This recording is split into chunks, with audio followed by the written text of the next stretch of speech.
I don't know how to speak Norwegian, but I promise that next year around this time I'll be speaking. It is a great honor to be here. I first came to Oslo last year, October, for a conference at the Opera House, and I fell in love with this country. Though it was so cold, but I knew for sure that for some odd reasons I'll be back. And I'm here now. And thanks to Christy and the team at Zaire, and also Focus, MLH, without you, we won't be here. And to all the parties concerned who are welcoming us, especially the human rights defenders from this end, who have joined forces and gathered and had meetings to ensure that we get the recognition that many queer artists who are doing all forms of art are visible and be given at least a platform. Thanks, Rebecca, because people have been pushing LGBTI agenda without the recognition of queer artists who are doing the very same work just like anybody else.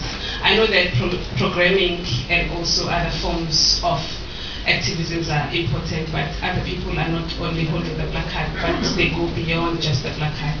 And we know that there are so many artists around the world who are putting their lives at risk simply because they want to fight the very same struggle. And to you, I don't know what to say. I've never been with a princess in my own country. And here I am with you. It's okay.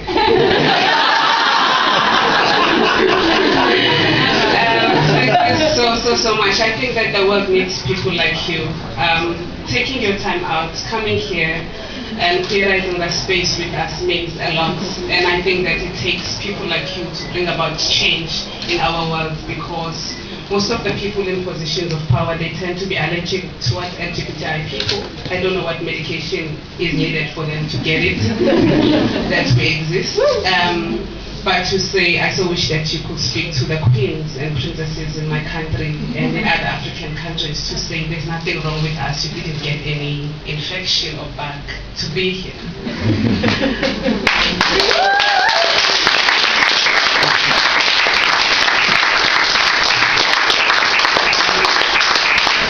For some of you who knows the situation in Africa, I won't like to look at South Africa as an exception, as if we're the only country with a problem.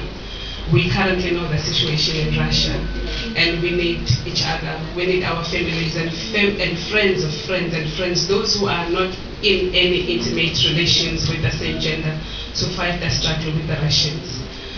It's problematic because not only people are displaced from their countries of origins, but people are also killed.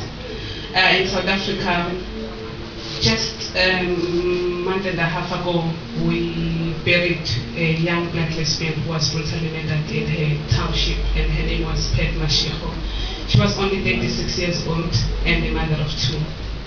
And 2012 was the worst year in our history, where we witnessed and experienced a lot of homophobic hate crimes in which people were brutally murdered. Some lesbians are curatively raped simply because of loving women.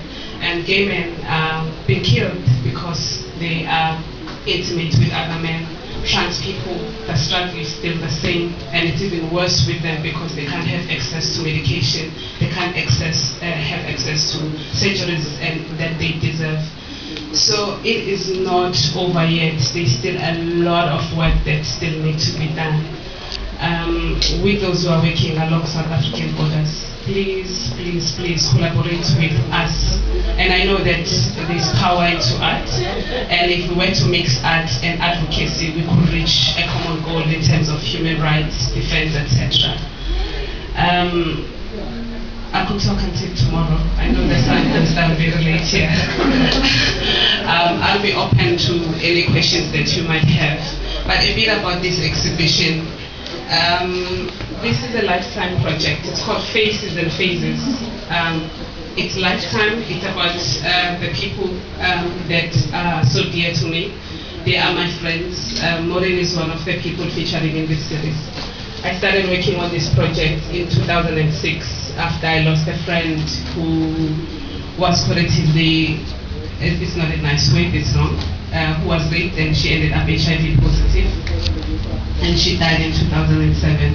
And it's then I thought that it was very important for us as friends and families to have something to look at and memorize the special periods that we had with her. And her name was Sikasa. She was only 25 years old.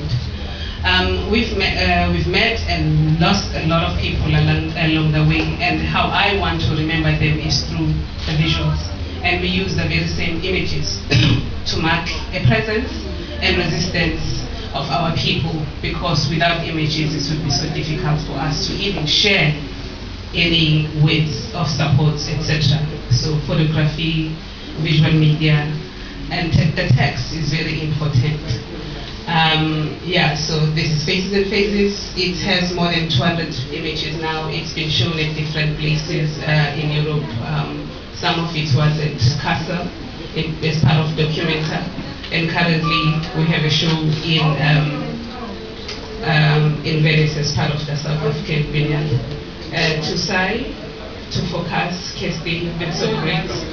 Rebecca, I think we need galleries or curators like you to make sense of our lives. And to your partner, thank you so much. I know that I've met a lot of people here, and I'm about to meet many other people here. Magna, you're so sweet. Thank you so much. Thank you. Yeah, I didn't have a t-shirt, so she gave me this. I want to say some of us are lesbian, you know.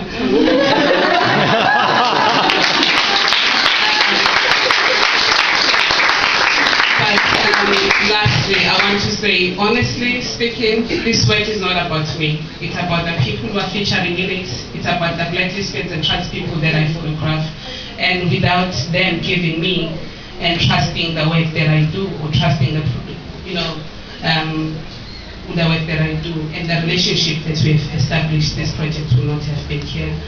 And to say, I'd like to acknowledge the presence of my partner in crime. My partner is here. Her name is Valerie. We have French connections and Norwegian connections. Just to say I love you, now your presence in this place. Thank you so much, good people. Enjoy the show.